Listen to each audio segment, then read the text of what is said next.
Normal గా రోడ్ల మీద డ్రంక్ అండ్ డ్రైవ్ టెస్ట్ చేస్తాము. ఇప్పుడు అసెంబ్లీలో కూడా బయట డ్రంక్ అండ్ డ్రైవ్ టెస్ట్ చేయాల్సిన అవసరం కనబడతా ఉంది.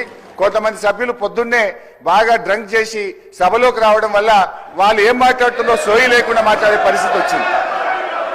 గౌరవ మాజీ మంత్రివర్యులు మాట్లాడింది మరి వాళ్ళు వాళ్ళ ప్రతిపక్ష నాయకులను ఉద్దేశించి మాట్లాడినట్టున్నారు.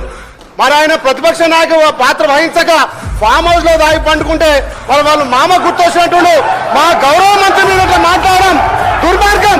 మా గౌరవ మంత్రి గారు మంత్రి పదవికి త్యాగం చేసిన వ్యక్తి ఇవాళ మీ ప్రతిపక్ష నాయకులు ఫామ్ హౌస్ లో పండుకుంటే సభను అవగౌరవపరిచే విధంగా తాగబోతుంటున్నారు.